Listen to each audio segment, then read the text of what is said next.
In the grim darkness of the far future, there is only war and transit, weeks of it. In a 6-kilometer bulk transporter carrying 43,000 souls through the warp, where the air tastes of machine oil and the gravity is heavier on one side, and you learn to stop hearing the noise until the noise changes. Hey, I'm your brother from the Void, and this is Tales from the Void. Today's story starts with singing. Not hymns, not work songs. Something low, atonal, coming up through the deck plates so you feel it in your feet before you hear it with your ears. Dozens of voices circling through a melody that never resolves. And the wall is warm where it should be cold. And a part of your brain, older than civilization, tells you to keep walking and not mention this to anyone. This is Kaskran Duval, armsman aboard the Palanvorn's Tithe. 8 years of walking the same corridors, checking the same manifests, keeping order among thousands of migrants packed into hab-stacks like cargo. He knew the sound of that ship the way a man knows his own breathing. So when the breathing changed, when the singing started and the walls got warm, and the people in Hab-Stack 9 began acting just a little bit different, he noticed. He should have kept walking. Settle in.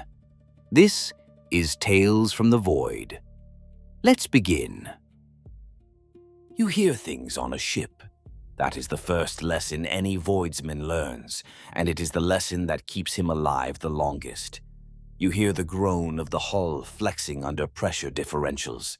You hear the throb of the plasma drives echoing through 6 kilometers of corridor and bulkhead and pipework until it becomes something more felt than heard, a pulse in your teeth and the soles of your boots.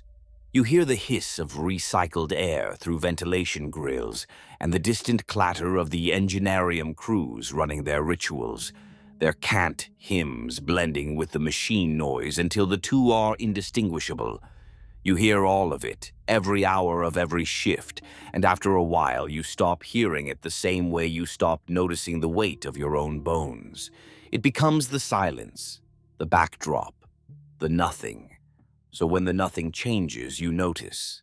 I noticed on the 31st day of our warp transit.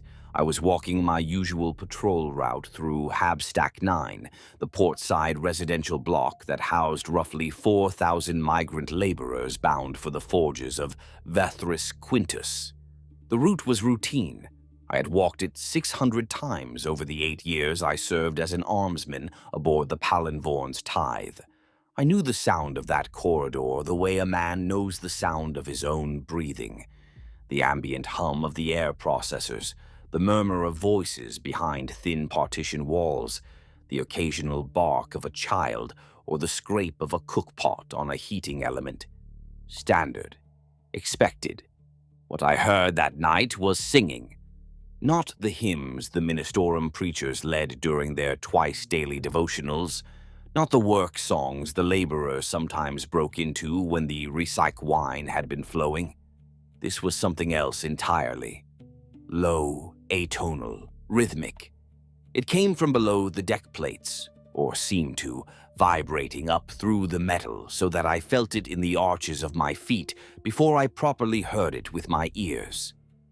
There were no words I could make out, just the rise and fall of voices in unison, dozens of them at least, moving through a melody that did not resolve, that circled back on itself and began again, each repetition slightly different from the last.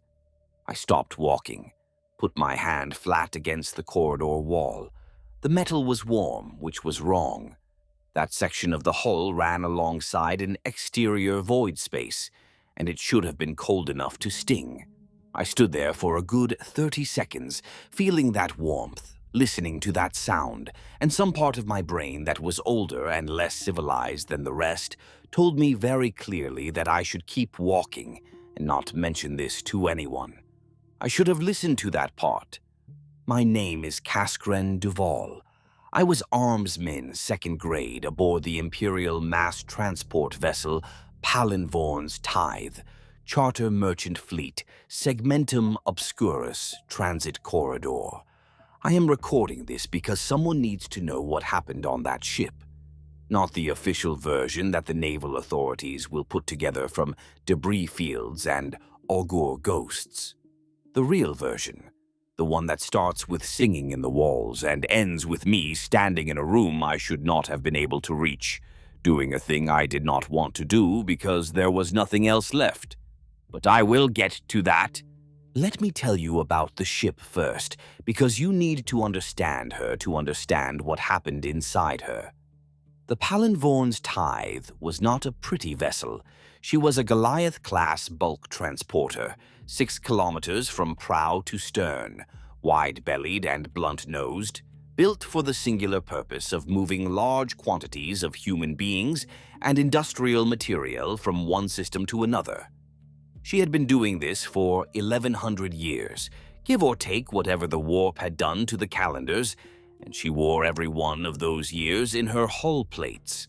The metal was scarred and pitted and patched over so many times in so many places that the original superstructure was more memory than material. Her corridors were cramped and poorly lit. Her air tasted of machine oil and old sweat and the chemical tang of the reclamation systems working overtime to keep 43,000 souls breathing. Her gravity plating was inconsistent, heavier on the port side than the starboard for reasons the engineers had long since stopped trying to explain.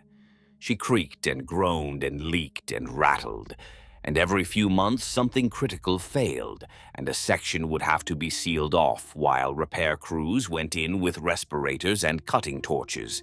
She was, by every measurable standard, a miserable posting. And she was the closest thing to a home I had known since I was 18 years old, and a junior enforcer on Dreckhall Tertius got recruited off-world by an armsman sergeant who needed bodies more than he needed talent. That was 8 years ago. 8 years of walking corridors, checking manifests, breaking up fights in the mess halls, confiscating contraband at the boarding ramps, and generally serving as the visible reminder that someone was watching. That was the armsman's job in its simplest form. We were the law aboard the Palinvorn's Tithe, such as it was. 56 of us responsible for the order and security of a vessel carrying more people than most towns on the worlds we serviced. We answered to Chief Armsman Vantier Breck, who answered to Shipmaster Captain Josine Ulvreth, who answered to the Charter Company, who answered to the Administratum, who answered to the God Emperor of mankind, praise his name. And somewhere in that chain of authority, the specifics of what 56 men and women were supposed to do about a riot in Cargo Bay 12, or a stabbing in the passenger decks got somewhat blurred. We managed. That was the honest assessment. We did not excel. We did not fail catastrophically. We managed the way everything aboard the Palinvorn's Tithe managed, through inertia and habit, and the fact that most people, given the option between compliance and the alternatives, will choose compliance, especially when the alternative is being thrown into a holding cell that was originally a sewage pump room, and still smelled like one. I remember a shift 3 months before the transit I am about to describe. A steward on Deck 9 had been running an unlicensed still in a maintenance closet, selling rot gut to the passengers at prices that made the official commissary look charitable. Murthek and I found the still, confiscated the product, and escorted the steward to the holding cells. The whole interaction took 40 minutes. The steward did not resist. He did not argue. He sat in the cell and waited for his hearing and was back at work 2 days later with a formal reprimand and a docked salary. That was how crime worked on the Palinvorn's Tithe. Small, containable, understandable. The kind of trouble that a shock maul and a stern voice could handle. I did not know then what the other kind of trouble looked like. I was about to learn. My patrol partner for the past 3 years was a man named Murthek. No surname he ever shared with me, and I never pressed. He was from somewhere in the segmentum solar, spoke with a clipped accent that swallowed vowels, and had the build of someone who had been large once and then gradually deflated without anyone telling his skeleton. He was a competent armsman and a poor conversationalist, which made him the ideal companion for 12-hour patrol shifts in corridors where nothing happened. We had developed, over those 3 years, a working relationship built on mutual tolerance and the shared understanding that neither of us was going to become the other's closest friend. It worked. Most arrangements aboard a ship like the Palinvorn's Tithe were built on similar foundations. The transit I am talking about was the Drakenholst to Vethris run. 11 weeks in the warp, standard conditions, following a charted corridor that the navigator had run 6 times before. We had taken on passengers at Drakenholst, the usual complement of migrant workers being shipped to Vethris Quintus to fill quotas in the forge manufactorums. 21,000 of them, packed into the hab-stacks on the mid and lower decks, living in partitioned spaces barely large enough for a bunk and a footlocker. They were not prisoners, technically. They had contracts and transit papers and the theoretical right to file complaints with the administratum upon arrival. In practice, they were cargo that could feed itself, and they were treated with approximately the same regard as the crated machine parts sharing the hold 1 deck below. There were also the regulars, the permanent residents of the Palinvorn's Tithe, the crew families who had been born aboard and would die aboard, and whose children would never set foot on solid ground unless something went very wrong. 22,000 of them, give or take, spread across the upper and mid decks in quarters that ranged from the genuinely habitable to the merely survivable. Engineers, maintenance workers, stewards, cooks, medici staff, ministrum clergy, the navigator and his household sealed in their spire, the astropathic choir in their shielded chamber, and the officers and their families in the relatively comfortable compartments near the bridge. A city in miniature, stratified and self-contained, moving through the void at speeds the human mind was not built to contemplate. And then there was the cargo.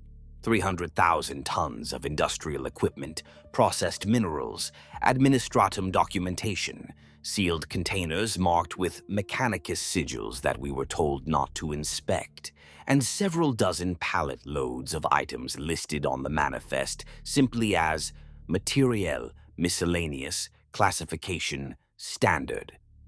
These last were loaded at Drakenholst under the supervision of a cargo master I had not seen before, a thin man with a shaved head and an odd way of not quite looking at you when he spoke. I remembered him because he tipped the loading crew, which was unusual. People who tipped loading crews either wanted something moved carefully or wanted something not examined too closely. I made a note of it in my patrol log and thought nothing more of it until much later, when thinking about it no longer mattered. Warp translation happened at the Mandeville Point, 4 days out from Drakenholst, on schedule and without incident. I was off shift when it happened, which was a mercy. I had been through translations before, and they never got easier. The ship shuddered, a deep structural tremor that you felt in your organs more than your muscles, and the lights flickered to that sickly amber that meant the primary power grid was being redirected to the warp drive and the Geller field generators. The air changed. Not the smell exactly, though there was a taste like copper and static. More like the pressure shifted the way it does before a storm on a planet with weather. Your ears popped, your eyes watered, and then there was this moment, just a heartbeat, where everything was completely silent. No engine noise, no air circulation, no voices, nothing, as if the universe itself held its breath. Then the Geller field engaged and the sound came back, different now, muffled. The engine noise was the same, but the quality of the silence between the sounds had changed. On the right side of the Geller field, in the bubble of reality, the ship carried with it, like a lantern in a dark room, the laws of physics still applied and sound waves still propagated through air molecules as the Omnissiah intended. But your hindbrain knew. Something about the resonance, how sound bounced off the hull and came back slightly wrong, as if the metal was vibrating at a frequency that did not belong to any note the material universe could produce. You learned to ignore it. You had to. 11 weeks of warp transit was a long time to spend flinching at echoes. The first 2 weeks were normal. I use that word with full awareness of its limitations, because nothing about traveling through a dimension of nightmares and psychic predators inside a metal box, protected by a force field and the prayers of a mutant navigator, is normal by any reasonable standard. But by the standards of the Palinvorn's tithe, by the standards of a ship that had been doing this run for centuries, it was normal. The passengers settled into their routines. The work details were assigned. The mess halls operated on their shifts. The Ministorum held their services. The Enginseers chanted their maintenance litanies. The armsmen walked their patrols. I walked mine. Deck 7 through Deck 12, port side, hab-stacks, 8 through 11. 12 hours on, 12 off, with Murthek at my shoulder and a shock maul on my belt and a stub revolver in a holster I had never had cause to draw in 8 years of service. During those first 2 weeks, my patrol log was unremarkable. Mess hall fights, petty theft, one medical emergency. Standard. Routine. Expected. Murthek and I communicated in gestures and glances, and the occasional muttered word, the shorthand of men who had worked together long enough to know what the other was thinking, without the inconvenience of saying it aloud. It was on the 18th day of transit that I first noticed something that did not fit the pattern. There were more people in the corridors at third shift than there should have been. Third shift ran from the 22nd hour to the 6th. The dead hours. On a normal third shift, I might encounter 30 or 40 people. That night, I counted over 200. They were not doing anything wrong. That was the thing. They were just there, walking, moving through the corridors in ones and twos and small groups, heading in the same general direction, deeper into the ship, toward the lower decks. They were quiet, which was unusual. People on a ship talked when they walked, especially in groups. These people moved in near silence, and when I stopped one of them, a middle-aged woman in a laborer's coverall, and asked where she was going, she looked at me with an expression I could not quite read and said she was attending a prayer meeting. At the 23rd hour. On Deck 14, I told her that Ministorum services were held on Deck 7 in the designated chapel spaces, and that the lower decks were restricted outside of work hours. She nodded and smiled and said, of course, she must have been confused, and then she turned around and walked away. I watched her go. She walked 20 meters up the corridor, turned the corner, and I never saw her on my patrol route again that night. But when I checked the access logs the next morning, the hatch to the lower deck stairwell had been opened 47 times during third shift. It should have been opened twice, once for the maintenance detail going down, and once for them coming back up. I logged it, filed a note with Bosun Ostrin Prake, who oversaw the armsman duty rosters and served as our informal liaison with the ship's officers. Prake was 60 years old and had been aboard the Palinvorn's tithe for 40 of those years, which in ship terms made him part of the furniture. He was a compact man with a bald head and hands that had been broken and reset so many times they looked like they had been assembled from spare parts. He read my report, grunted, and told me he would pass it along. I do not know if he ever did. The warp does things to routines. By the second week, the nightmares start. Everyone has them during warp transit, from the lowest bilge scrubber to the shipmaster herself. They feel external, imposed. as if something outside is pressing against the walls of your mind the way the warp presses against the Geller field, looking for cracks. I had learned to deal with mine years ago. Same template each time. A room with no doors and no ceiling, walls made of meat, something counting backwards from a number with too many digits. I would wake up drenched in sweat with my heart going like a piston and the taste of metal in my mouth, and I would tell myself that it was just the warp and that the Emperor protects. The Emperor protects. I believed it then. I say it now because the habit is too deep to break, and the alternative is to say nothing, and silence feels worse. By the third week, people became irritable, paranoid, withdrawn. Fights in the mess halls increased. The Mediki dispensary reported a surge in requests for sedatives. The Ministorum preachers held additional services, and the attendance was higher than usual. Fear made people pious. What was not normal was the other thing, the gatherings. I had logged the late-night movement on day 18 and thought it was an isolated incident, maybe a group of passengers who had found a quiet space on the lower decks and were holding their own informal prayer circle. It happened sometimes. People from the same homeworld would group together, maintain their local customs, find comfort in familiar rituals when the universe outside the hull had turned into something that defied comprehension. It was technically a violation of ship regulations, which required all religious observance to be conducted through approved Ministorum channels. But it was the kind of violation that armsmen generally overlooked, because enforcing it caused more problems than it solved.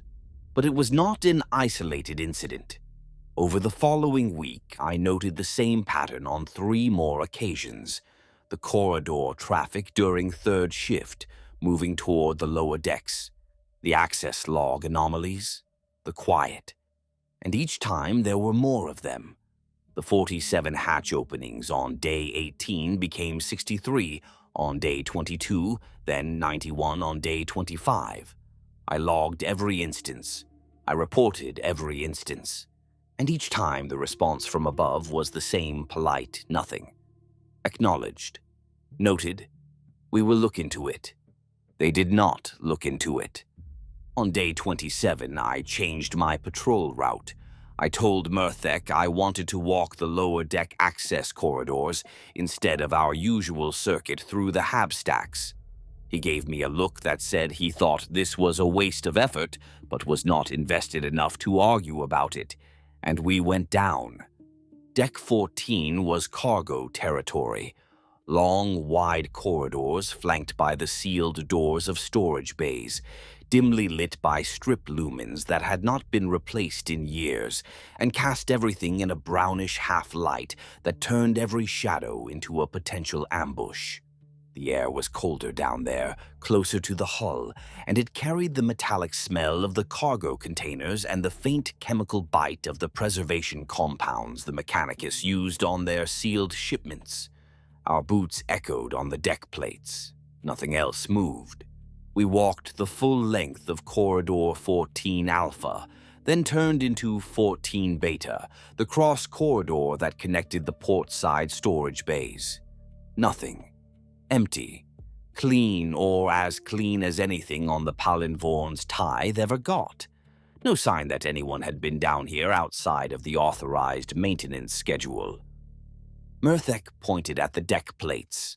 I looked down. There were scuff marks, dozens of them, layered over each other, the kind of marks made by many feet moving in the same direction over a period of time.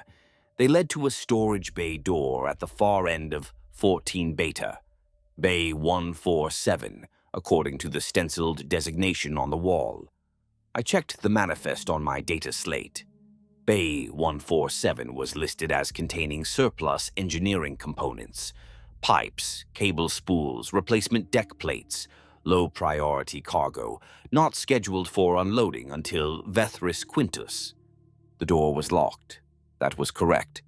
All cargo bay doors on the lower decks were locked during transit, but when I swiped my armsman's access card, the lock did not respond.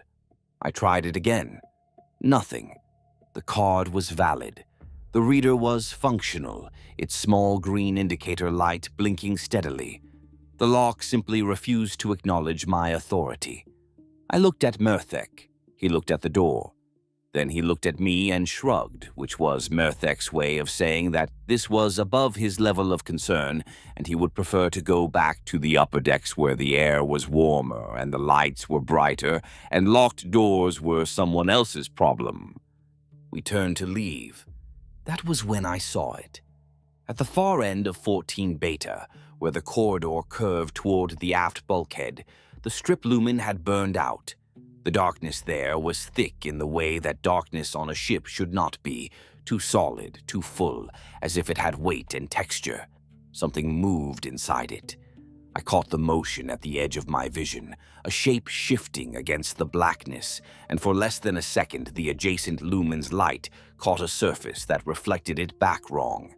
It was not metal. It was not cloth. It was smooth and curved and the color of a bruise, and it moved with a fluidity that did not belong to anything, with a skeleton made of bone. There was a sound, faint, almost below hearing, like the tips of knives being drawn across hull plating. Then the shape withdrew deeper into the darkness and was gone. I stood very still. My hand was on my shock maul, but I had not drawn it. The rational part of my mind was already assembling explanations. A maintenance servitor, a trick of the light, warp-induced visual distortion. The irrational part, the old part, the part that had kept my ancestors alive on whatever hell world had spawned the Duval line, was screaming at me to run and not look back. Murthek had not seen it. He was already 3 paces up the corridor, heading for the stairwell, and when I caught up with him, he gave me a questioning look, and I shook my head and said nothing. We went back up. I filed another report. I noted the lock anomaly, the scuff marks, the ongoing pattern of unauthorized lower-deck access. I flagged it for Chief Armsman Breck's personal attention. The response came back 2 hours later. 1 line. Bay 147 lock rekeyed per engineering request. Maintenance access only. No further action required. I read it twice. Then I read it a 3rd time. Then I put the data slate down and stared at the ceiling of my bunk for a long time, because the response bothered me in a way I could not articulate. It was correct on its face.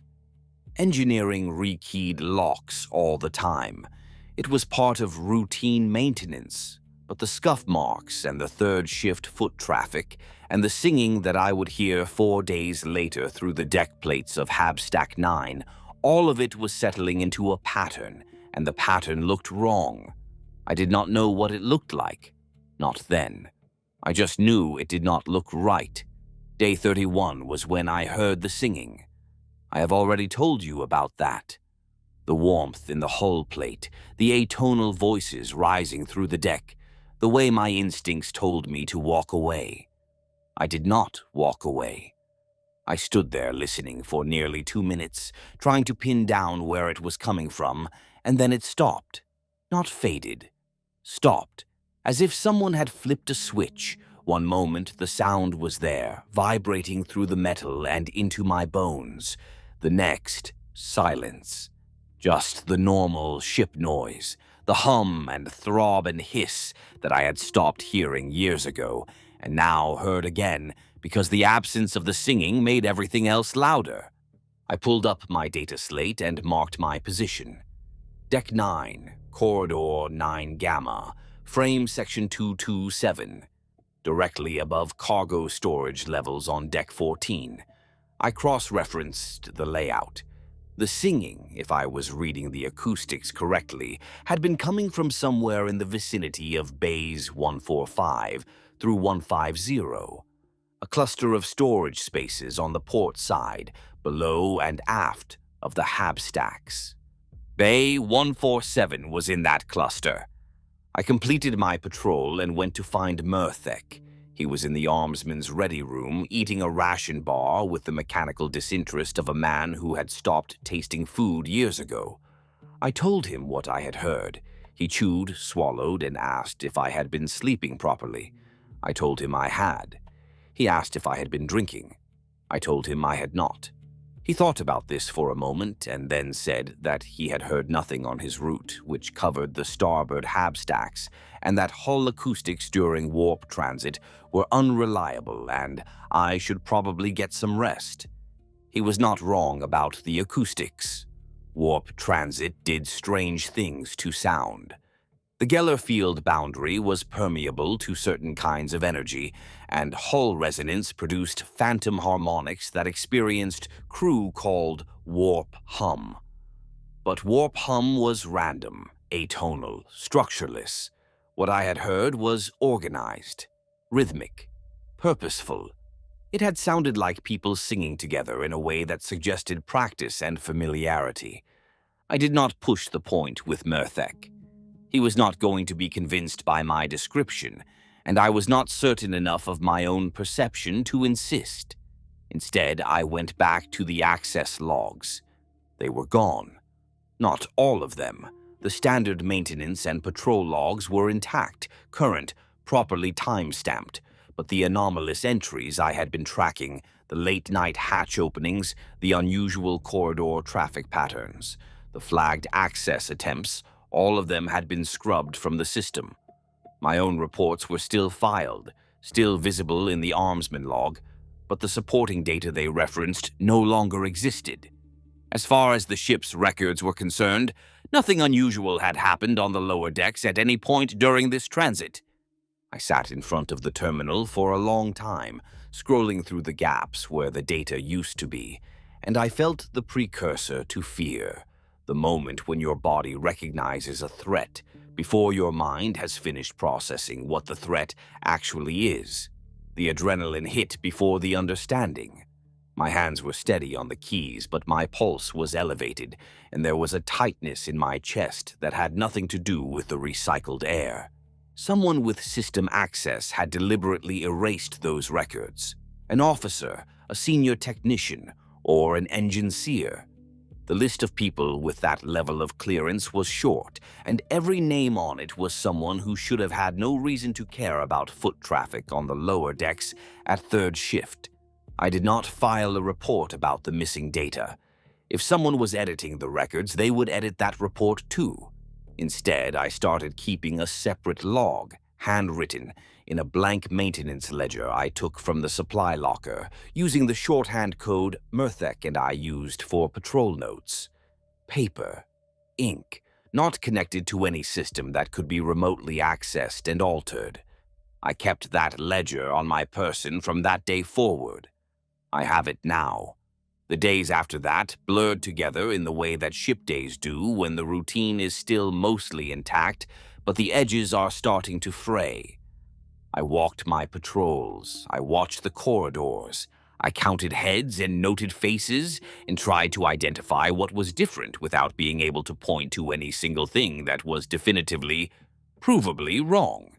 But things were different. The mess halls were quieter than they should have been. Not empty, not abandoned, but the character of the noise had changed. Less arguing, less laughter, less of the rough camaraderie that develops among strangers forced to share confined space for weeks on end. People ate in smaller groups. They spoke in lower voices.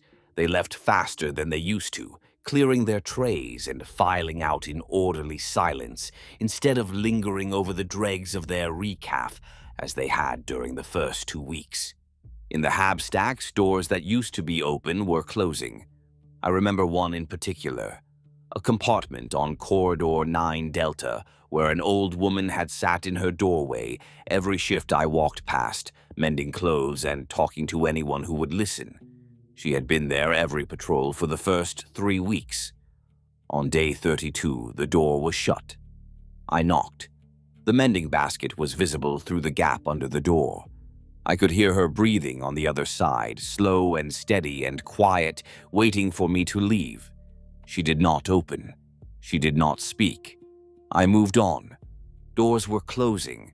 Not all of them, not dramatically, just enough to notice if you were looking for it. And behind those closed doors I could sometimes hear voices, low, murmured conversations in tones that did not carry, that stopped when I knocked and resumed in different registers when I moved on. I could not hear the words.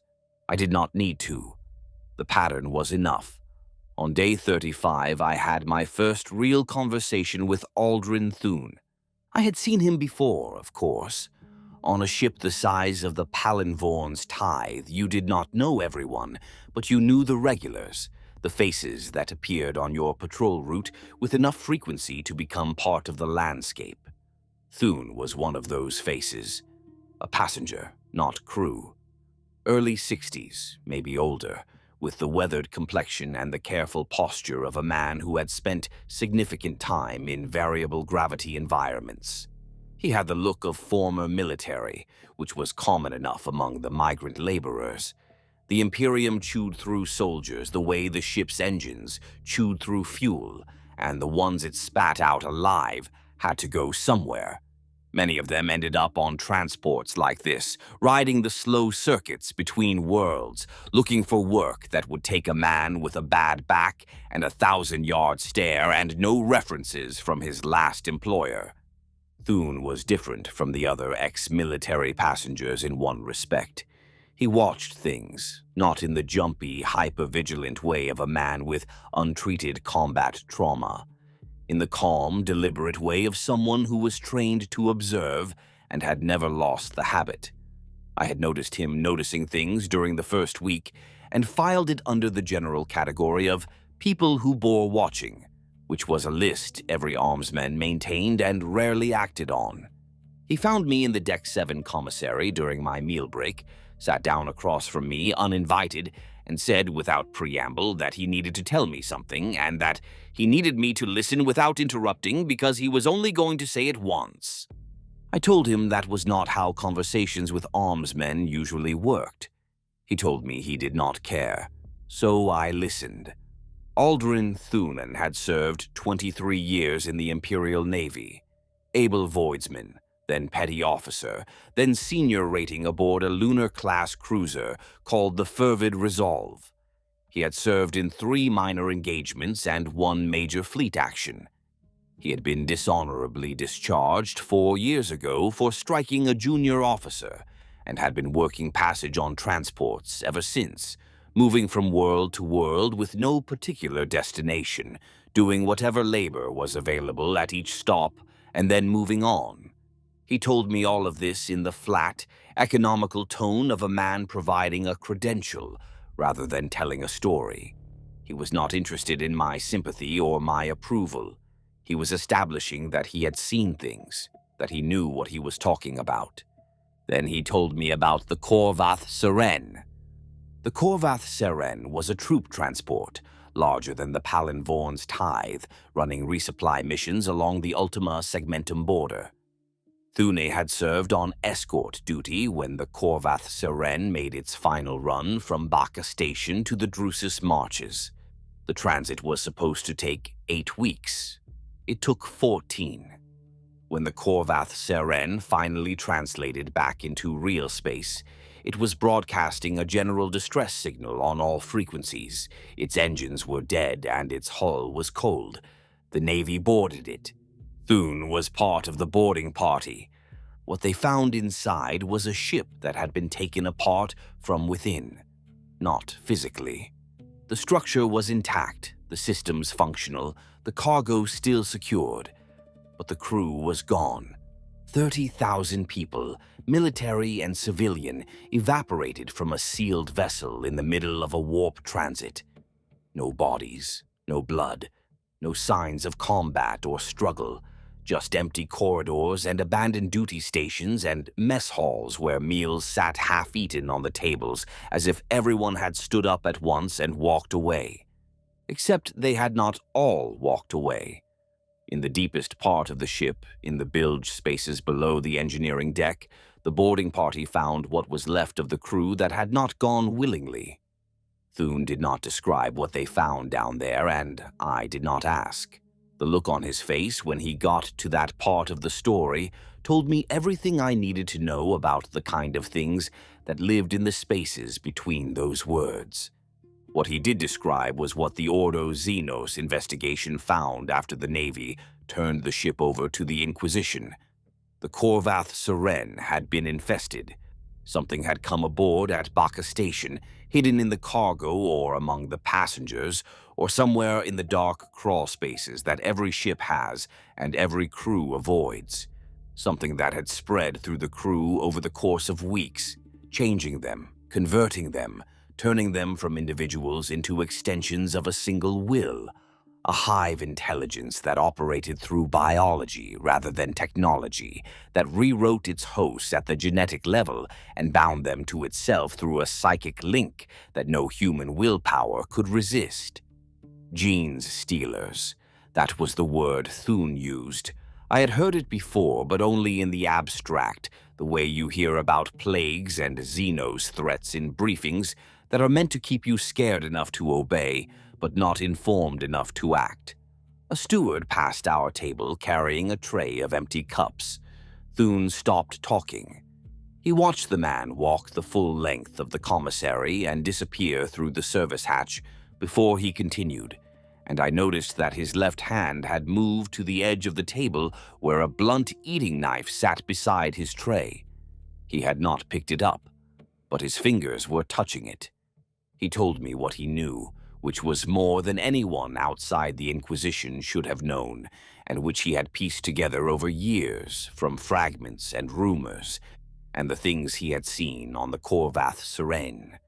He told me about the infection cycle, a single organism, a pure-strain genes stealer, six-limbed and chitin-plated and fast enough to close 10 meters before a man could draw his weapon. It did not kill its victims. It infected them. An implantation, biological, through a structure in the creature's mouth. The victim survived the encounter with no memory of what had happened and no visible sign of change. But they were changed, rewritten at the cellular level, bound to the creature that had infected them through a psychic connection that grew stronger as the brood grew larger. The infected bred. That was the key. They sought mates with an urgency that overrode all other drives, and the children they produced were hybrids. Part human, part something else. The first generation was monstrous, barely recognizable as human, hidden away in the dark places where no one would look. The second was less monstrous. The third less still. By the fourth generation, the hybrids could walk among normal humans and pass unnoticed because they looked human. They sounded human. They held jobs and maintained relationships and attended their devotionals and paid their taxes, and all the while they served the will of the patriarch, the original creature that had started the cycle, grown now to something vast and psychically potent, a node in a network that extended through every infected mind, a cult. That was what it became. A religion built around the patriarch, worshipped as a divine figure, its imperatives experienced by its followers, not as external commands, but as spiritual revelation. The converts did not know they were enslaved. They believed they were enlightened. They believed the patriarch was a messenger of the god emperor, or a manifestation of divine will, or the herald of a coming transformation that would deliver them from their suffering. They believed this with the fervor of the truly devout, because the belief was not a choice. It was wired into them at a level deeper than thought. When he was done, he took a drink of his recaf, grimaced at the temperature, and asked me if I had noticed anything unusual on the ship. I told him about the singing, the late-night movement, the missing data, the locked cargo bay, the closed doors and the quiet mess halls, and the sense, which I could not justify with evidence but which sat in my gut like a swallowed stone, that something was moving through the Palinvorn's tithe the way a disease moves through a body, quietly and systematically, and in a direction that led nowhere good. Thune nodded. He did not look surprised. He did not look scared either, which scared me more than anything he had said, because a man who had seen what he had seen and was not scared was a man who had moved past fear into something else. Resignation, maybe. Or the cold clarity that comes when you have already accepted the worst outcome and are simply waiting for it to arrive. He said one thing before he stood up and walked away. He said that on the Corvath Seren, the crew had noticed the same things. The gatherings, the silence, the pattern of small changes that individually meant nothing and collectively meant everything. And the crew had done what crews always do. They had reported it, filed it, waited for someone above them to take action. No one had. By the time the Navy boarded the Corvath Seren, there had been nothing left to save.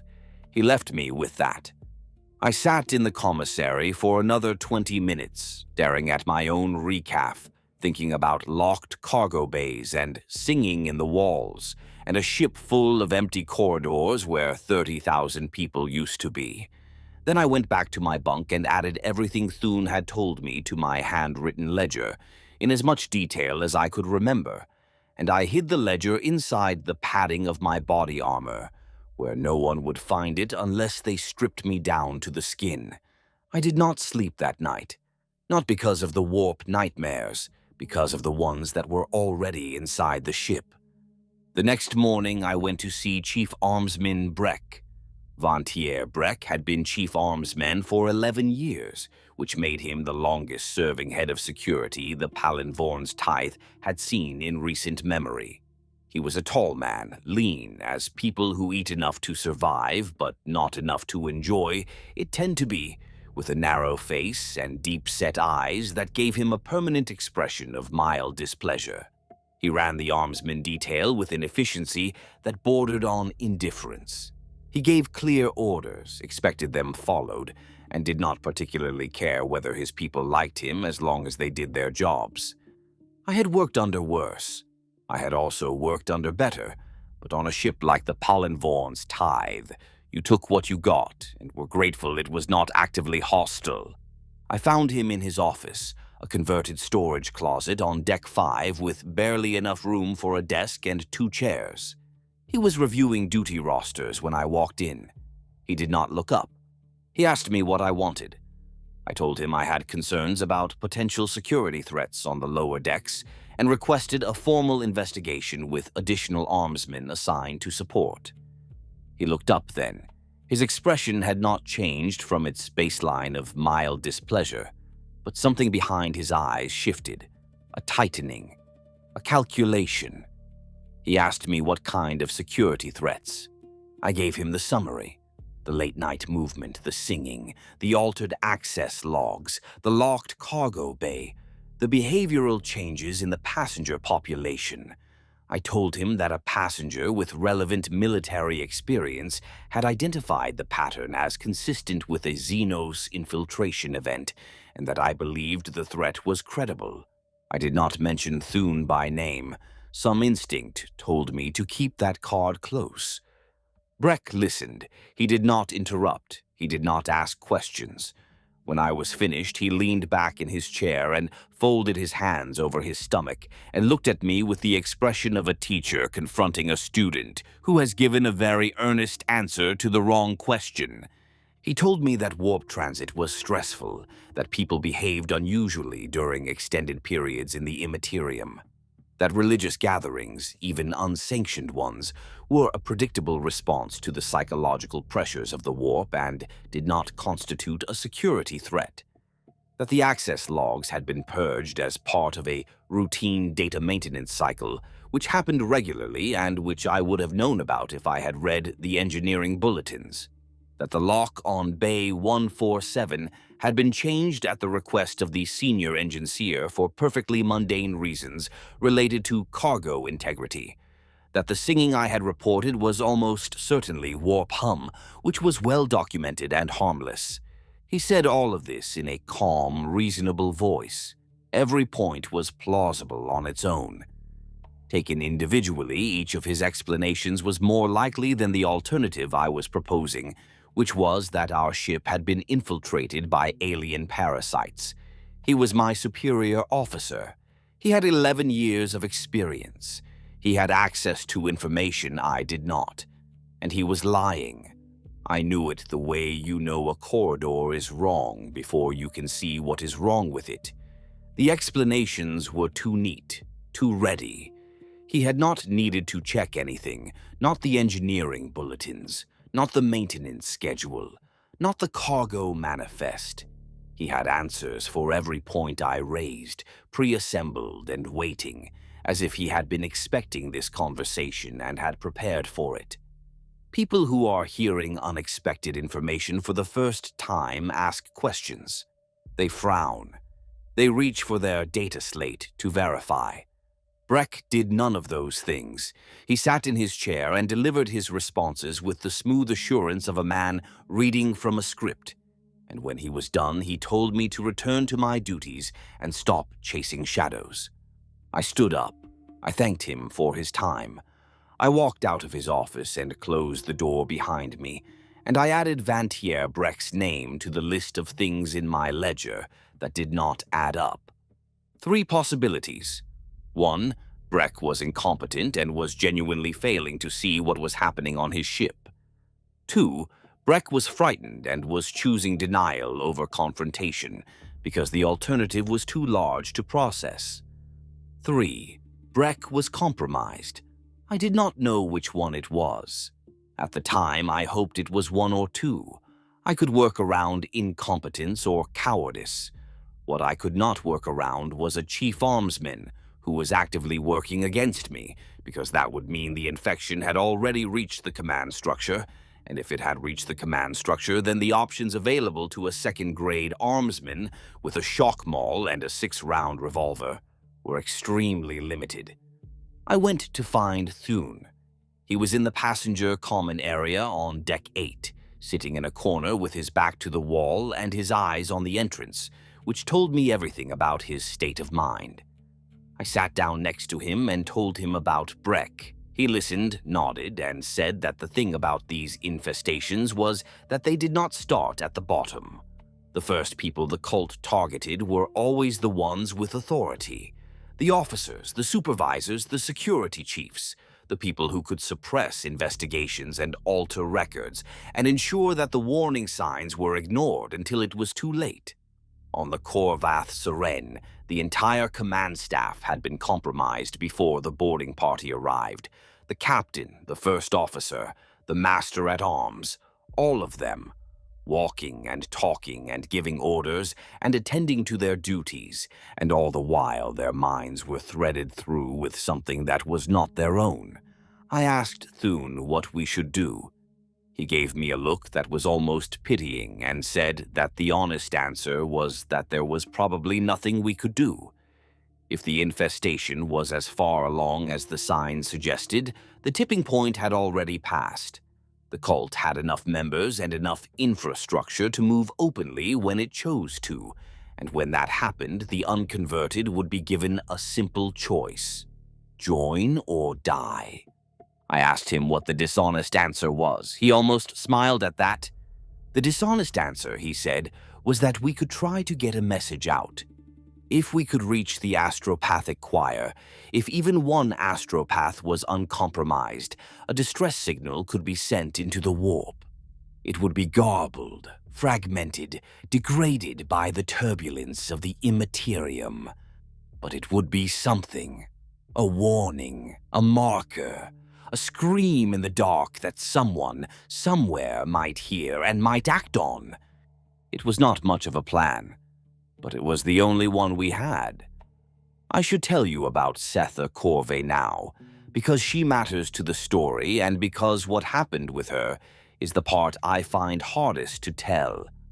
I had met her on day 5 during a routine patrol of hab-stack 9. She was standing outside her compartment arguing with a steward about a malfunctioning water reclamator, and the argument had reached the volume where it was technically my problem. I intervened, got the steward to log a maintenance request, told her it would be fixed within 48 hours, and moved on. Standard interaction, the kind of thing that happened 6 times a shift. She found me 2 days later to tell me the reclamator had been fixed, and to thank me for helping. That was less standard. Passengers did not generally seek out armsmen to express gratitude. We were not popular. Our job was to enforce rules that most people found inconvenient, and the uniform tended to create a barrier that discouraged casual interaction. But Setha did not seem to notice the barrier, or if she noticed it, she did not care. She talked to me as she might have talked to anyone, easily and without the wariness that most passengers showed around security personnel. She was in her mid-20s, dark-haired, with the kind of face that was pleasant without being remarkable. She worked as a logistics clerk on Drakenholst and was being transferred to Vethris Quintus to fill a position in the Forge Manufactorum administration. She was nervous about the new posting, she said, because she had never lived off-world before, and the transit was longer than she had expected, and the nightmares were bad, and it was nice to have someone to talk to who was not also a terrified migrant worker counting the days until arrival. I talked to her. Not often, not at length, but enough that she became a regular feature of my patrol route. A few minutes of conversation at the end of her corridor, a nod and a word in the mess hall, the small exchanges that passed for social interaction on a ship where everyone was either a stranger or a colleague and no one was a friend. It was pleasant. I am not going to dress it up as something more than it was. She was a friendly person in a place where friendly people were rare, and I responded to that in the predictable way. I liked her. That is the part that makes what comes next difficult. On day 38, 3 days after my conversation with Thune, I was walking my patrol through hab-stack 9 when Setha stepped out of her compartment and fell into step beside me. This was not unusual. She had done it before, walking with me for a few hundred meters while we talked about nothing in particular. But this time there was a tension in her manner, a purposefulness. She was steering the conversation somewhere specific, and she was not being subtle about it. She asked me if I was happy. Not in the general conversational sense. She asked it directly, looking at me with an intensity that felt wrong coming from someone I had only ever exchanged small talk with. Was I happy on the ship? Was I happy with my work? Did I feel valued? Did I feel like I belonged to something larger than myself? I told her I felt like I belonged to the duty roster, and that was sufficient. She did not laugh. She told me that she had found something during the transit. A community. People who understood what it meant to be lost and overlooked and ground down by a system that treated them as expendable components. People who had found a different way. A truth that the Ministorum did not teach because the Ministorum did not know it, or knew it and hid it because it threatened the structures that kept them in power. She said the word family 3 times in the space of a minute. Each time it landed somewhere I did not want it to land. I kept walking. I kept my face neutral. Inside, my stomach was dropping, the slow free fall of a fear confirmed. I asked her, as casually as I could manage, when she had found this community. She said the 3rd week. I asked where they met. She said the lower decks, and she smiled when she said it, a wide, warm smile that reached her eyes and made them shine. And in that shine I saw something that was not Setha Korv. It was behind her eyes, looking out through them, wearing her face the way a man wears a mask, and it was watching me with an attention that had nothing to do with friendship or gratitude or any of the things I had mistaken it for. She asked me if I wanted to come to a gathering. Just to listen, she said. Just to see. No commitment, no pressure. Just an open door and people who would welcome me. I told her I would think about it. She squeezed my arm and told me she hoped I would, and then she turned down a side corridor and was gone. I stood in that corridor for a long time after she left. My arm was warm where she had touched it. My chest was tight, My brain was running the same calculation over and over, adjusting the variables, looking for the answer that was not the obvious one. Setha Korv had boarded at Drakenholst. I had watched the boarding. I had seen her in line with the other migrants, carrying her single bag, looking nervous and out of place. She had been normal then. I was certain of it, as certain as I could be of anything based on observation and instinct. She had been a normal woman boarding a normal transit. 3 weeks later, she was something else. I added her name to my ledger. Then I crossed it out and wrote it again, because the first time my hand had been shaking and the letters were illegible. Day 39. Merthek did not report for his shift. I checked his quarters. Empty. Bunk made, personal effects in order, no sign of disturbance. I checked the mess halls, the commissary, the common areas, the lavatories. Nothing. I asked the other armsmen. No one had seen him since the previous evening. I filed a missing persons report with Bosun Prake and went on patrol alone, which was against regulations but felt less dangerous than waiting for a replacement who might or might not arrive. By the end of the shift, Merthek had not been found. Prake told me they were looking into it. He said it with the same tone Breck had used, the smooth assurance that meant nothing was going to happen. I went to find Thune. His compartment in hab-stack 8 was not empty. That would have been easier. The door was ajar. Inside, the bunk had been pulled away from the wall and the footlocker upended, its contents scattered across the deck. There had been a fight. The partition wall bore a dent at head height, and the floor plating was smeared with something dark that had been partially cleaned, but not well enough. I followed the smear to the far corner, behind the bunk frame, and found Aldrin Thune on his back, with his eyes open and his hands arranged across his chest, in a pose that someone had carefully, deliberately staged to look peaceful. It did not look peaceful. It looked like a man who had been held down and killed, and then arranged by people who understood the shape of serenity, but not its substance, the way a child might arrange a doll without knowing what sleep looks like from the inside. His temple had a mark on it, small, circular, already scabbed over, as if a tube or a proboscis had been pressed there and withdrawn. The Genestealer's kiss, Thune had called it. But the kiss was for the living, for the ones who would be made into vessels and breeders and converts. Thune was dead. Whatever had come for him had tried the kiss first, and when whatever was left of his biology had proven incompatible, when his body had rejected the implantation the way a strong immune system rejects a foreign organism, they had finished the job by hand. There were bruises on his wrists and forearms consistent with being restrained by multiple people. His fingernails were broken. He had fought. He had died fighting. I do not know if that mattered to him.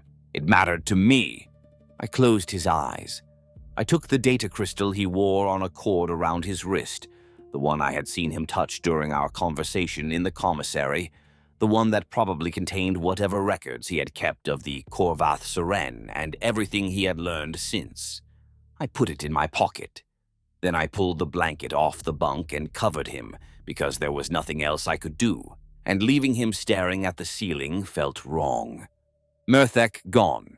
Thune dead, my patrol partner vanished, and the one person on the ship who understood what we were facing murdered in his bunk. Both in one day. The timing was not a coincidence.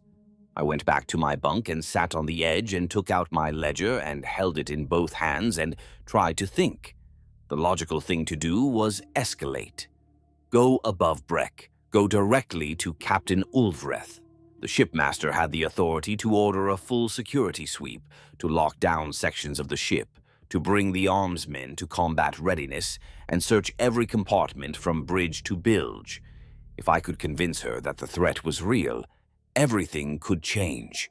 But Thune had told me about the Korvath Seren. The command staff, compromised from the top down. If Breck was compromised, how far did it go? Was Ulvreth clean? Were the other officers? Was there anyone in the chain of command I could trust? I decided to find out. Not by asking, by looking. I spent the next 2 days watching the officers, not on shift when they were visible and performing their expected roles, but during their personal time, in the hours between duties when people revealed who they really were. I watched Breck, I watched First Officer Gantrin, I watched the bosun, I watched the medici chief and the senior enginseer and the ministorum prelate who oversaw the ship's spiritual welfare. I watched them eat and walk and talk and interact with the crew, looking for the signs that Thune had described. The unusual calm, the glassy focus, the way the infected moved in coordination without appearing to communicate, as if they were parts of a single organism responding to stimuli that the uninfected could not perceive. I found what I was looking for. Breck and Gantrin ate together on day 40. This was not unusual in itself. Senior officers often shared meals. What was unusual was the way they ate. In synchrony. Not perfectly mirrored, not obviously coordinated, but close enough that once you noticed it, you could not stop noticing. They reached for their cups at the same time. They set them down at the same time. They chewed and swallowed in a rhythm that was just slightly too regular to be natural. They did not look at each other. They did not speak. They sat side by side and ate their meal in that perfect, terrible unison. And when they were done, they stood up together and walked out together and went in separate directions without a word or a glance or a nod of acknowledgement. I watched Bosun Proc that evening. He was on deck 6, walking a corridor he had no official reason to be in, and he was not alone. 3 passengers walked with him, 2 men and a woman, none of whom I recognized.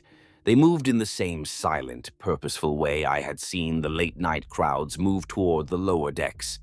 Prake walked among them as if this were the most natural thing in the world, and when they reached a maintenance access hatch, he produced a key card and let them through and followed them down, and the hatch closed behind them. The command structure was gone.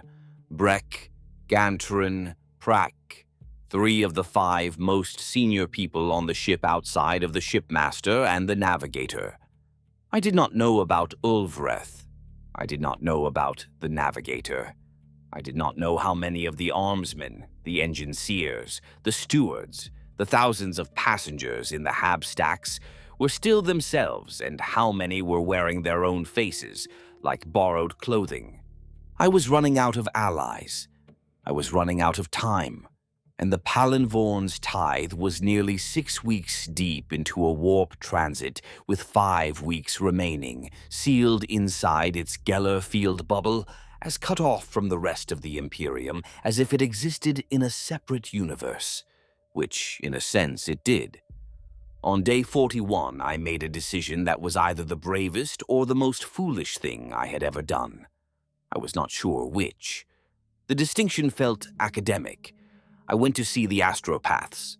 The astropathic choir aboard the Palinvorn's tithe consisted of 3 soul-bound psychers housed in a shielded chamber on deck 3 near the bridge. Under normal circumstances, an armsman 2nd grade would have no business approaching the astropathic section. The psychers were the domain of the ship's officers and the ministorum, protected behind security protocols and spiritual wards, and the general understanding that ordinary crew members had no reason and no desire to be in close proximity to people who could read your thoughts and send messages through a dimension made of screaming. I did not go through official channels. Official channels ran through Breck, and Breck was compromised. Instead, I used what every armsman on a ship like the Palinvorn's tithe accumulated over years of patrol. Favors. I knew which maintenance hatches had locks that stuck. I knew which corridors had blind spots in the Pictor surveillance. I knew the duty rotation of the bridge guards, and I knew that the guard who covered the 3rd shift post on the astropathic corridor was a woman named Kels Verhen, who owed me a favor for overlooking a contraband issue 6 months ago. Verhen let me through without questions. She looked uncomfortable doing it, which was fair. What I was doing would get me confined to quarters at best and spaced at worst. But she opened the hatch and stepped aside, and I walked down the corridor to the astropathic chamber and pressed the calm chime. Nothing happened. I pressed it again. The door remained closed. Through the metal, I could hear a sound, not the singing from the lower decks, but a cousin of it, a low droning that rose and fell in irregular waves. The astropathic choir at work, maybe, or the astropathic choir doing something else entirely. I tried the door. It was unlocked. That was the first wrong thing. Astropathic chambers were always locked during warp transit, always without exception, because the psychers inside were the ship's most vulnerable crew members, and the warp was full of things that would like nothing better than to use an unshielded psyker as a doorway into real space. An unlocked door meant either a catastrophic security failure or a deliberate choice, and I did not like the implications of either. I opened the door. The astropathic chamber was a circular room 10 meters across, lined with the silvered insulation panels that dampened psychic emanation. 3 couches were arranged in a triangle at the center, each one equipped with the restraint harnesses and neural monitoring apparatus that the psychers used during their communion sessions. All 3 couches were occupied. That was the first thing I registered. The second was that occupied was not the right word for what I was seeing. Senior astropath Corvin lay in the center couch with her eyes open and her mouth moving, forming words without sound. Her skin had taken on a gray-blue pallor, faintly luminous in the dim light of the chamber, as if a bioluminescence beneath it was generating its own illumination. Her hands were clenched at her sides, and her fingers were bent at angles that suggested the bones had been rearranged. The droning sound was coming from her throat, a continuous vibration that was not a voice and not a machine, but something in between. She was the source, the transmitter, the beacon. The other 2 astropaths were what made me grip the doorframe to keep standing. They had not been removed from the chamber. They had been repurposed. Their bodies lay on their respective couches, but they were no longer separate from them. A growth had spread from beneath the couches, dense, ridged purple-gray tissue that was neither plant nor flesh, nor anything I had a word for. It had grown up through the couch frames and into the astropaths' bodies, threading into them through their spines and the backs of their skulls. The merging was so complete that I could not tell where the human tissue ended and the alien matter began. Their chests rose and fell in perfect synchrony with Corven's droning. Their mouths were open, and from their open mouths came a secondary vibration that harmonized with hers, amplifying it, boosting the signal the way a series of relay stations boosts a voxcast. Their eyes were gone. In the sockets, the purple-gray tissue pulsed gently with each breath. They were components. Biological amplifiers wired into Corvin's beacon, boosting its range, pushing the call deeper into the warp. I stood in the doorway for 5 seconds. That was how long it took me to process what I was seeing, to understand that the astropathic choir had been converted into a Xenos broadcasting array, that our only means of external communication had been destroyed and rebuilt as something monstrous, and that the signal it was sending was not a distress call. It was a beacon, a call, broadcasting into the warp on a frequency that human minds were not built to receive, but that other things with too many limbs and too many teeth, and an appetite that spanned light years, could follow like a scent trail through the immaterium.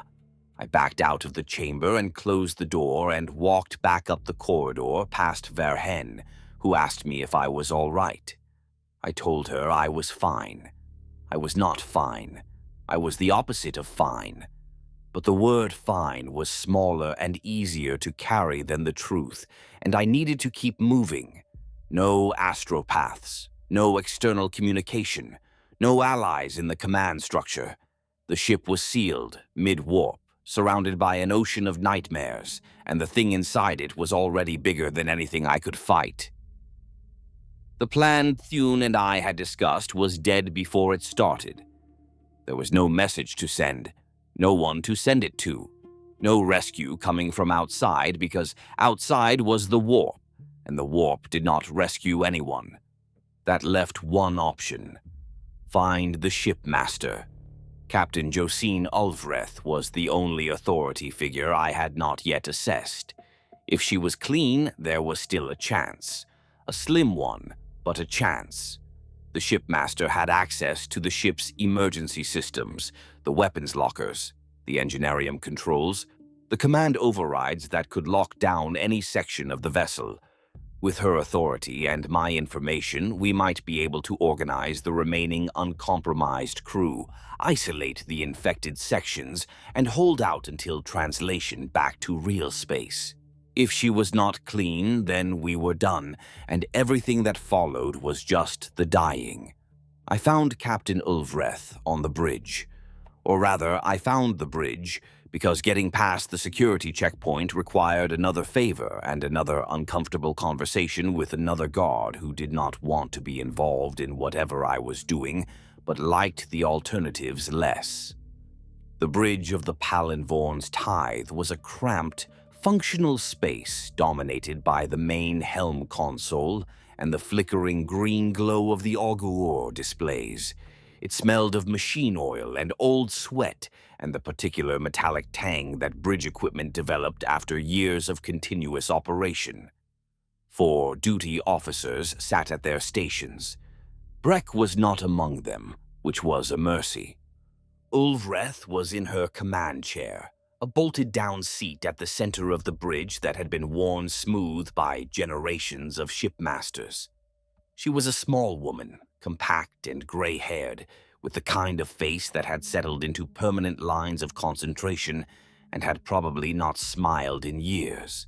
She was reading a data slate when I approached, and she did not look up until I was standing directly in front of her and clearing my throat with the deliberate loudness of a man who knows he is about to violate several regulations and wants to get it over with. She looked up. She looked at me. She looked at my uniform and read my rank insignia, and her expression shifted from concentration to irritation, which was the standard officer reaction to being approached by someone 4 steps below them in the chain of command. I told her everything, all of it. The movement, the singing, the access logs, the locked bay, the scrubbed data, Murthek's disappearance, Thune's murder, Breck's compromised state, the synchronized behavior, the astropathic chamber, the beacon. I told her about the cult and the infection cycle and the 4 generations and the patriarch. I told her that her ship was being consumed from within and that if she did not act now, there would be nothing left to act on. She listened. Her face did not change, except to harden. When I was done, she set down her data slate and folded her hands in her lap, and looked at me with the particular scrutiny senior officers reserve for subordinates who have just said something either very important or very dangerous, and are deciding which. She told me that she had noticed certain irregularities. That was the word she used. Irregularities. The shifts in crew behavior, the way her orders seemed to arrive at their destinations slightly modified the sense that she was being managed rather than obeyed. She had attributed it to the length of the transit and the stress of the warp. She had filed concerns with Breck. She had received the same smooth, pre-assembled reassurances he had given me. But she had not gone further. She had not gone to the astropathic chamber. She had not checked on the navigator. She had trusted the chain of command to function as it was supposed to, as it had functioned for every transit she had overseen for 17 years as shipmaster, because what I was describing was not an irregularity. It was a catastrophe, and catastrophes did not happen on chartered bulk transports running standard corridors in the segmentum obscurus. They happened in the stories old voidsmen told over recyc wine, and they happened in the classified files of the Inquisition, and they happened somewhere else to someone else, always somewhere else, until the moment they happened here. I could see the war on her face, the part of her that was a trained officer, a lifetime shipmaster, a woman who had managed this vessel through storms and system failures and supply crises. That part wanted to dismiss me, to give me the same speech Breck had given, to send me back to my patrols with a pat on the head and a note in my file. It would have been easier. It would have been the rational thing. But she had noticed the irregularities. She had filed the concerns. She had felt the wrongness, too, somewhere below the level of conscious thought, in the place where instinct lives. And she was, whatever else she was, honest enough to acknowledge that. She stood up. She told me to show her. We went to the navigator's spire first, because it was closest, and because it was the one thing I had not personally verified. The spire was the most secure section of the ship, sealed behind void locks and warded with hexagrammic sigils, accessible only to the navigator, his household servants, and the shipmaster herself. The navigator, a man named Esrin of House Darkin, had been with the Palinvorn's tithe for 7 years, guiding her through the warp with the skill and precision that only a scion of the Navis Nobilitae could provide. Ulvreth had trusted him implicitly. He was the best navigator she had served with, and his track record was flawless. She keyed her shipmaster's override into the outer lock. It did not respond. She tried again, then a third time with a manual backup sequence. The lock cycled through its authentication routine and returned an error. Someone had altered the override codes from within the spire, which should have been impossible without the shipmaster's authorization, which had not been given. The Vox link was dead. The status panel beside the door, which should have shown the spire's internal environment readings, displayed a flat line across every metric. Either the sensors had been destroyed or they were being deliberately spoofed. From inside the sealed chamber, separated from us by 30 centimeters of reinforced hull plate and hexagrammic warding, I could hear something. A clicking, rhythmic and wet, like mandibles working against chitin. It was louder than it should have been through that much metal, and underneath it, a psychic pressure that I felt behind my eyes. A weight that had nothing to do with sound and everything to do with the thing on the other side of that door, reaching out through the warp and pressing against the boundaries of my mind. Ulvreth heard it too. I watched her face change. The irritation was gone. The skepticism was gone. What replaced them was something I had seen once before, on Thune's face in the commissary. The look of a person who has just been told something they already knew and were hoping was not true. She pressed her palm flat against the door. The metal was warm, warmer than it should have been, and as she touched it, something inside the spire pressed back. The door flexed outward, a visible deformation in the reinforced plate, and a sound came through it that I cannot adequately describe and would not if I could. It was biological. It was wrong. It was the sound of something that had been Esrin of House Darquen, but was not Esrin anymore, and whatever it had become was large enough and strong enough to bend a blast door from the inside. Ulvreth pulled her hand away. She stepped back. She looked at me, and for a moment, neither of us said anything, because the door had said everything. We went back to the bridge. Ulvreth moved with the controlled urgency of a woman who was furious and terrified in equal measure, and was using the fury to keep the terror from showing. She walked to the navigational console, the station that monitored the ship's position and heading within the warp, and pulled up the transit data. The numbers were wrong. The Palinvorn's tithe was not following its charted course. The heading had been altered subtly over a period of at least 2 weeks. The deviations small enough that the automated systems had not flagged them, but cumulative enough that the ship's trajectory had shifted significantly. We were on a faster current, a deeper stream in the warp that ran closer to the Immaterium's churning core, but moved with greater speed.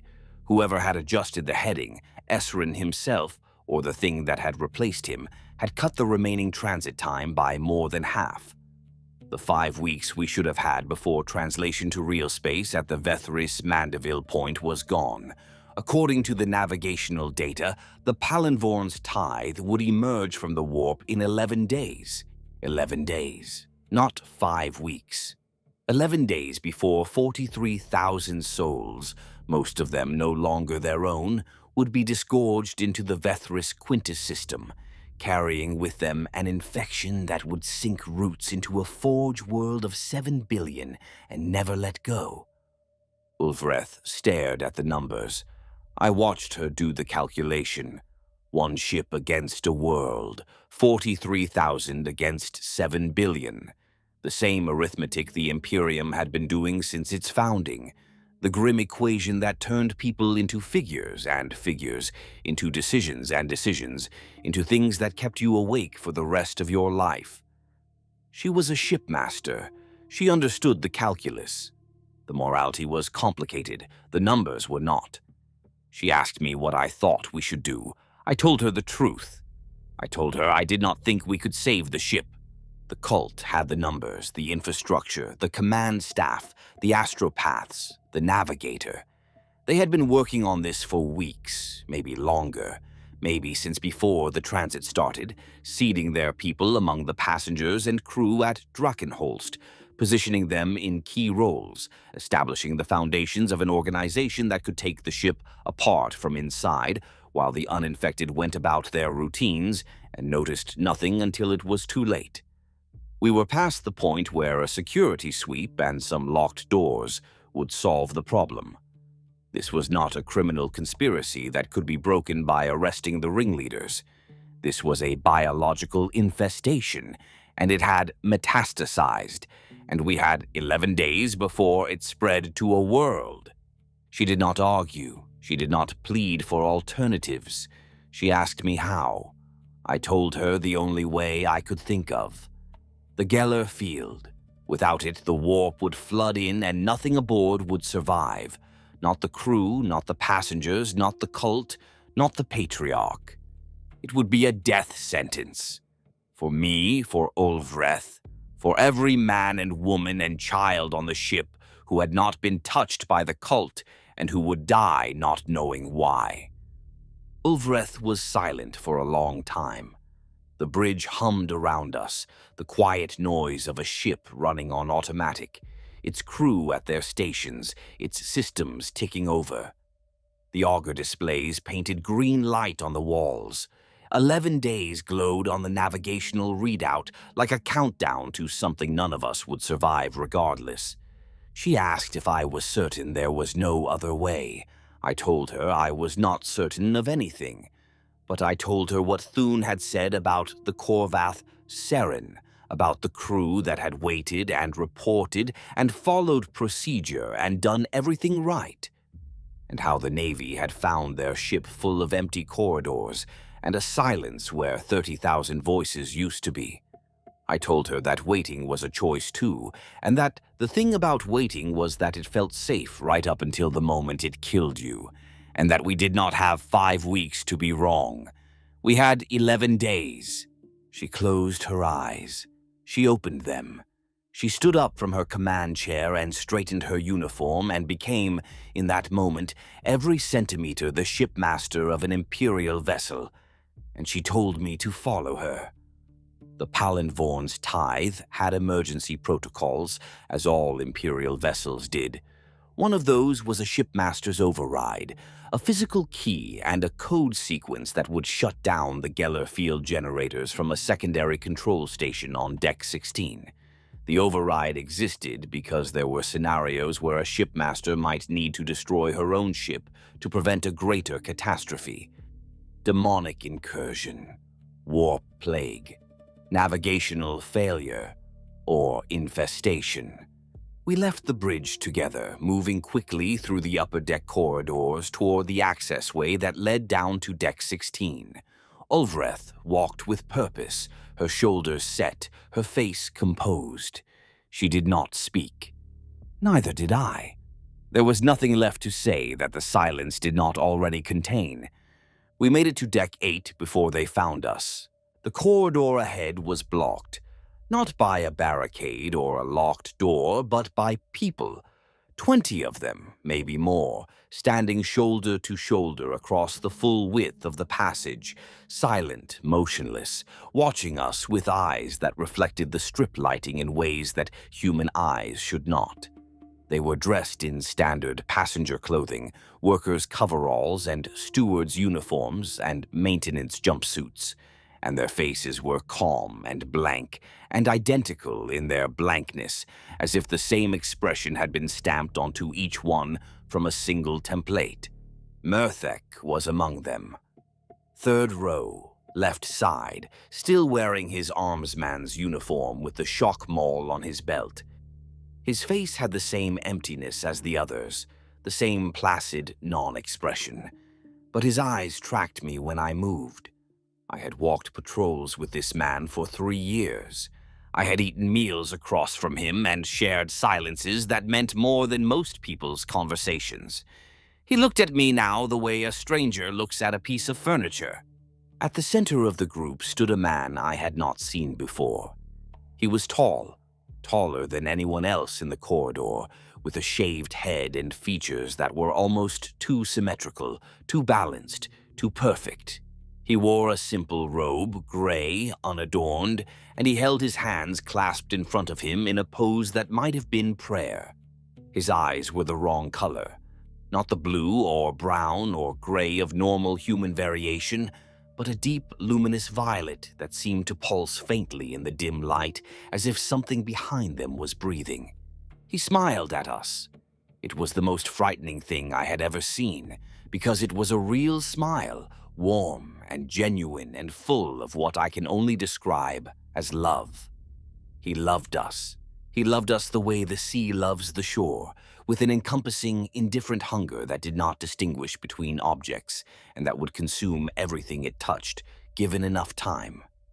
He said his name was Brother Geverin, and that he had been waiting for us, and that he was sorry it had come to this.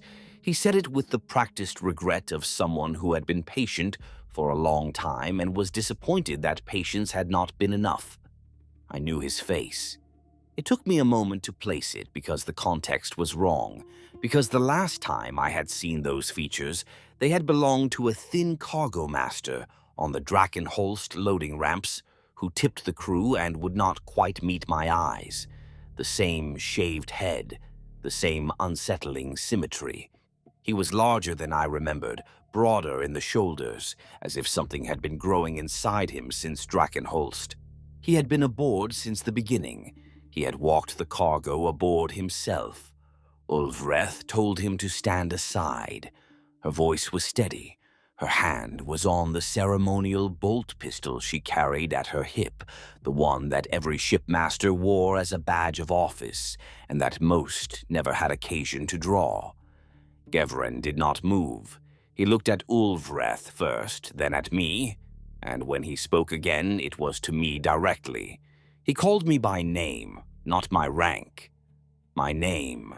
Kaskrin, he said, as a friend would say it, as no one on this ship had ever said it, because I had not given anyone permission to use it. He told me that he understood, that the communion understood, that the thing I had been looking for my whole life, the thing I had not found on Drekhal Tertius, the thing I had not found in the armsman's uniform, or the patrol routes, or the 8 years of walking the same corridors alone. The communion could give it to me. Then he went deeper. He said that I had been lonely since I was 11 years old, since the factorum collapse that took my mother and left me in the care of an uncle who did not want me. That the loneliness had become so familiar I had stopped recognizing it for what it was. He said these things gently, precisely, with the clinical tenderness of a surgeon cutting into flesh he intended to heal. Every word was true. The brood mind could read me, not my surface thoughts, not the conscious stream that I could guard with discipline and will, but the deep structures underneath. The memories I did not think about, the architecture of grief and solitude that I had built my adult life on top of and never examined because examining it would have meant admitting it was there.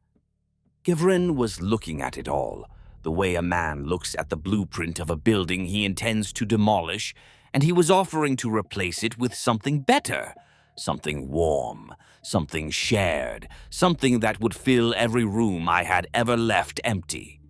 He extended his hand toward me. Behind him, the crowd swayed slightly, a subtle rocking motion that moved through them like wind through grass, perfectly synchronized, perfectly unified. Murthek swayed with them. The shock maul on his belt caught the light, and for a moment I thought about 3 years of patrols and the comfortable silence that I had mistaken for companionship, and that had been, in the end, just silence. I did not take the hand. My fingers found the grip of the stub revolver at my hip, the one I had carried for 8 years and never drawn. 6 rounds, 20 cultists, at least. The mathematics of the situation did not require extensive calculation. Ulvreth drew her bolt pistol and shot Gevren in the shoulder. The round hit him in the shoulder and detonated. On a normal human, a bolt round at that range would have taken the arm off entirely, the explosive core turning the impact point into a crater of shattered bone and destroyed tissue. Gevren staggered sideways. He looked down at the wound. He looked up at Ulvreth. His expression had not changed. The smile was still there, wider now, and where the bolt round had torn through his robe and the flesh beneath, I could see something that was not blood and not bone, and not anything that belonged inside a human body. It was purple-gray, chitinous, glistening, and it was already closing over the wound as I watched, the alien tissue knitting itself back together with a speed that made my stomach turn. He was a hybrid, not 4th generation. Something older, something closer to the source, wrapped in a shell of human appearance that was thin enough to fool the eye, but not thick enough to survive a bolt round without revealing what was underneath. The crowd surged forward, not running, walking, fast and coordinated and utterly silent, closing the distance with the mechanical inevitability of a hydraulic press. Ulvreth fired again, twice, dropping the 2 nearest figures. They fell and were stepped over without a pause. I grabbed Ulvreth's arm and pulled her back the way we had come. We ran. Behind us, the crowd followed, and as they walked, they began to make a sound. Not the singing I had heard through the deck plates, but something deeper, more fundamental, a vibration that seemed to come from their throats and their chests and the walls around them all at once. It filled the corridor.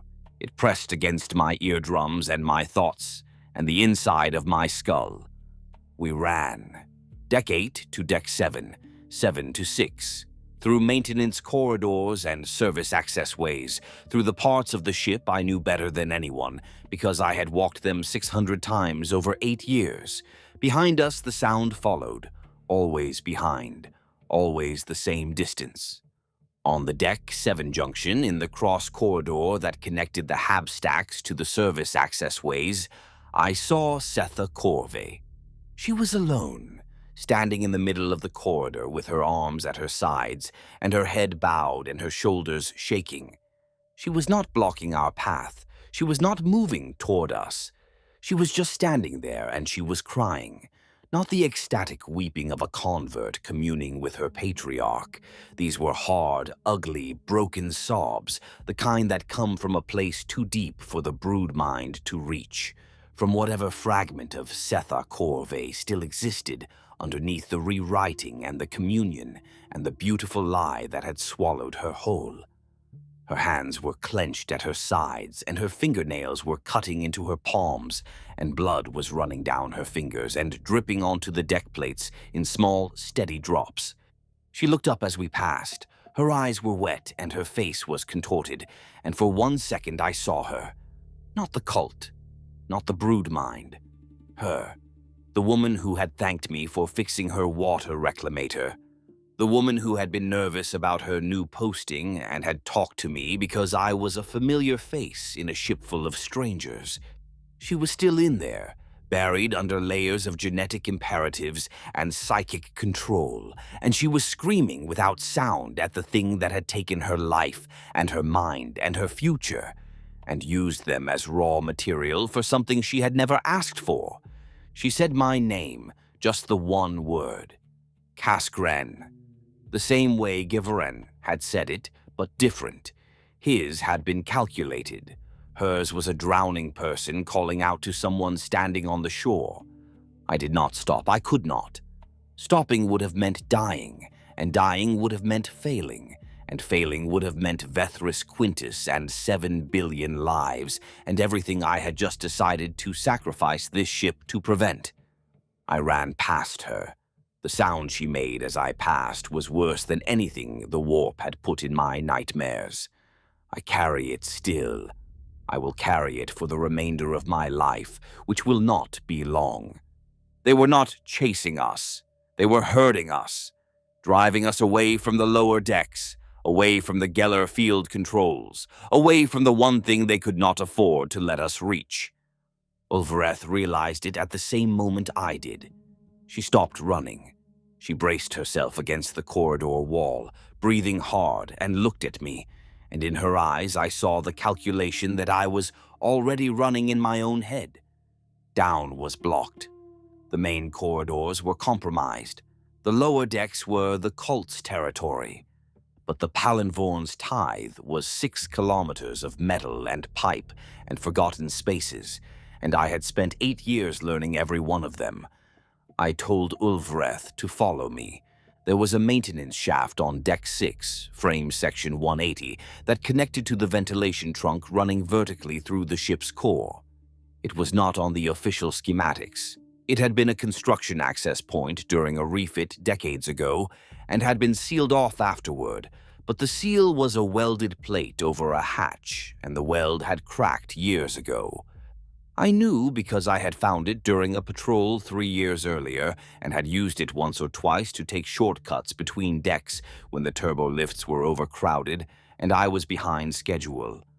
We found the shaft. I pried the cracked plate loose and we climbed in, 2 grown adults forcing themselves into a space designed for maintenance servitors, pulling ourselves hand over hand down a vertical tube barely wide enough for our shoulders, into the darkness and the heat and the rumble of the ship's systems pressing in from every side. We descended. Deck 6 to 7, 7 to 8. The shaft branched and I took the left fork from memory, guiding us through a horizontal section that ran between the hull plating and the inner wall of cargo deck 14, the same deck where the singing had come from, where Bay 147 waited with its changed locks and its secrets. From inside the walls, I could hear them. Not the cults chanting this time, something else. A clicking, rhythmic and wet, like mandibles working against chitin.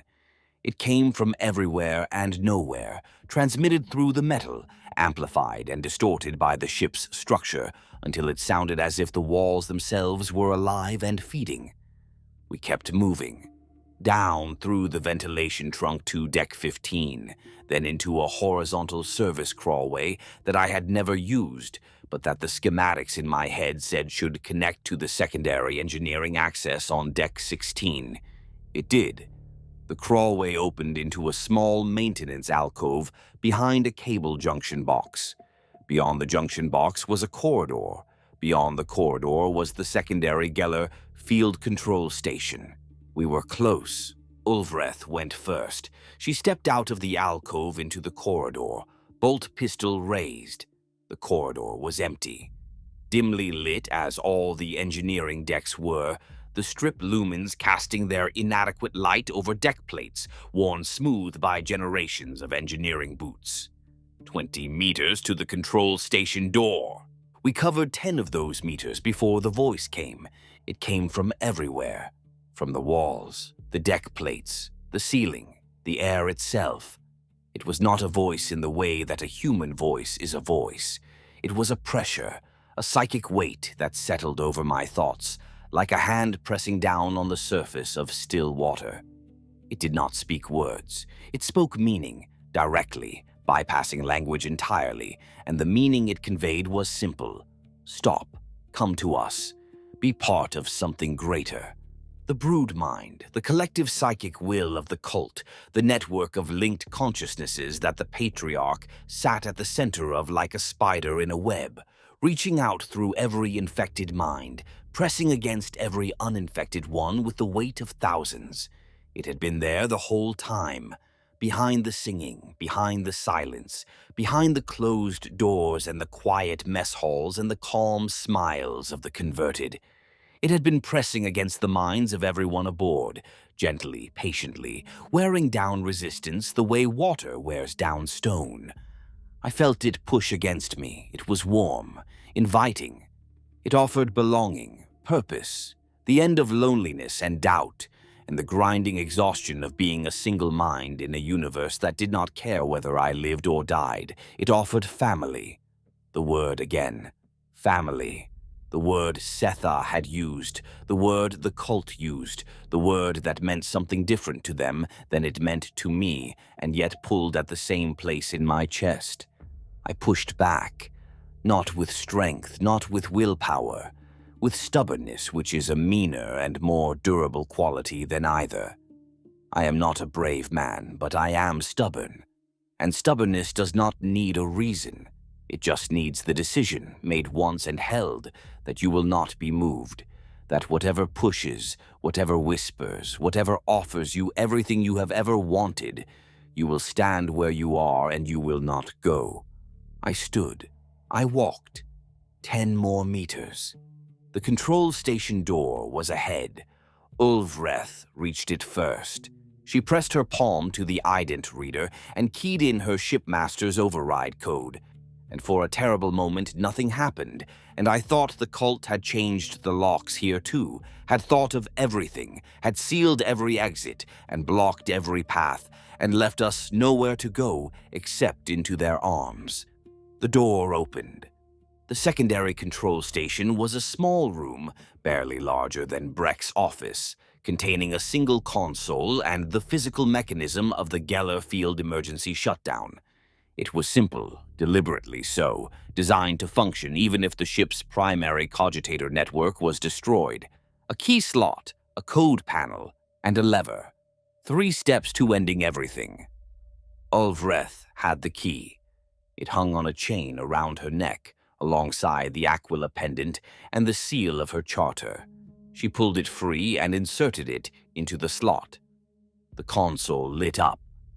Amber warning lights flashing in sequences that meant danger, that meant irreversible, that meant this is the last thing you will ever do. She entered the code, the panel accepted it, the lever unlocked. Behind us, in the corridor, I could hear them coming, the clicking, the chanting, the sound of many feet on metal, moving with purpose, moving fast. The brood mind pressed harder, a scream now rather than a whisper. The patriarch throwing everything it had at us in a final desperate attempt to stop what was about to happen. I felt it in my teeth and behind my eyes, and in the space between my thoughts, where the parts of me that were not words lived. It wanted me. It wanted me so badly I could feel the ache of it, the longing, the terrible alien need. Ulvreth looked at me. Her face was gray. Her eyes were wet. She was not a woman who cried, I knew that much about her, and the fact that she was crying now told me something about the weight of what she was carrying and the size of the thing she was about to do. She said she was sorry. She said it to the ship, to the 43,000 people aboard who had not asked for this and did not deserve it and would never know why they died. She said it to the passengers in their bunks, and the children in the hab-stacks, and the stewards, and the cooks, and the engineers, and the men and women who had made this ship their home for decades, and who would lose everything in the space between one heartbeat and the next. She put her hand on the lever. The door behind us buckled. Something hit it from the other side, hard enough to warp the metal inward. Then again, and again. The impacts were rhythmic, coordinated, the combined force of dozens of bodies throwing themselves at the door in unison. Ulvreth pulled the lever. Nothing happened. For 1 second, 2, 3, the universe held its breath the same way it had during translation, that moment of absolute silence when everything stops and the boundaries between what is and what should not be become thin enough to touch. Then the ship screamed. I felt it through the deck, through the walls, through the air in my lungs. A sound that was not a sound, a vibration that existed at the intersection of the physical and the psychic. The Geller field dying and the warp rushing in to fill the space where reality used to be. The lights went out, the gravity shifted, lurching sideways, throwing me against the console. The hull began to groan, a deep structural noise that I had never heard before, and that meant the metal itself was being subjected to forces it was never designed to withstand. Through the walls, I could hear them. Not the cult, not people, things. The things that lived in the warp, the predators and parasites, and the vast mindless entities that swam through the immaterium like fish through water, drawn to the dying Geller field the way scavengers are drawn to a carcass. They were pressing against the hull from outside, and the hull was giving way. And in the spaces where it gave way, there were shapes that I could not look at, and sounds that I could not hear, and a cold that was not temperature, but the absolute absence of anything that had ever been warm or alive or real. The broodmind screamed too. I felt it, a psychic howl of rage and terror, and something that might have been betrayal.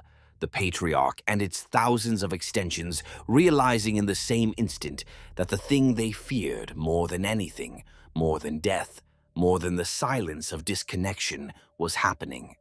The warp was coming in, and it did not care about cults or patriarchs or the careful plans of alien intelligences. It consumed everything. That was its nature. That was its only function. Ulvreth was beside me. The room was breaking apart. The console was sparking, the walls cracking, the deck plates buckling upward as the structural integrity of the ship failed section by section, and through the cracks I could see light that was not light, colors that did not exist, geometries that the human eye could not process without the brain behind it shutting down in self-defense. I did not look. I looked at Ulvreth. She looked at me. Her face was calm. The tears were gone. She was the shipmaster of the Palinvorn's tithe, and she was going down with her ship the way shipmasters did, as every captain who had ever held a charter seal and sworn the Voidsman's oath had done before her. She said one word. She said Emperor, not a prayer, not a plea, just the name, just the word itself, held up against the dark like a candle flame, small and insufficient and defiant in its smallness. I said it too. The walls came apart. I am recording this in the last minutes of my life, in a pocket of failing reality that will not hold much longer. The ship is gone. The hull is gone. The decks I walked for 8 years, the corridors I memorized, the bunks where 43,000 people slept and dreamed and ate their meals and lived their small, precious, irrelevant lives.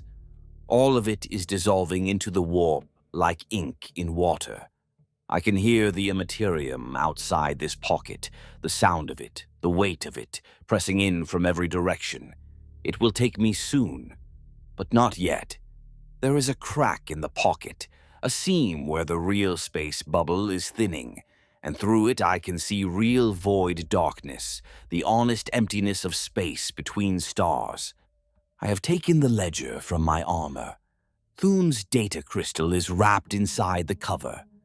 Every name, every date, every detail of what happened aboard this ship is in these pages. I have wrapped it in a section of hull plating and sealed it with cable ties. paper and ink and a data crystal inside a scrap of metal, and I am going to throw it into a crack in reality and hope that the universe on the other side catches it. Ghost ships emerge from the immaterium centuries after they were lost. Wreckage washes up on shores the sender never knew existed. It is a chance. The kind of chance a stubborn man clings to because the alternative is accepting that none of this mattered. I am throwing it now. The warp will take me, but it will also take the cult. It will take the patriarch and its brood, and the thing in the navigator's spire, and the beacon in the astropathic chamber, and every hybrid and every convert, and every plan they had for Vethris Quintus. It will take them the way it takes everything, without discrimination, without mercy, without the slightest interest in who deserves it and who does not. Vethris Quintus will be safe. Its billions of workers will go to their shifts tomorrow, and the day after, and the day after that, and they will never know that they were saved by a stubborn almsman, and a shipmaster who cried, and a ship that screamed. The Palinvorn's tithe is dying. I am dying with it. The Emperor protects. Sometimes the cost of that protection is everything you have.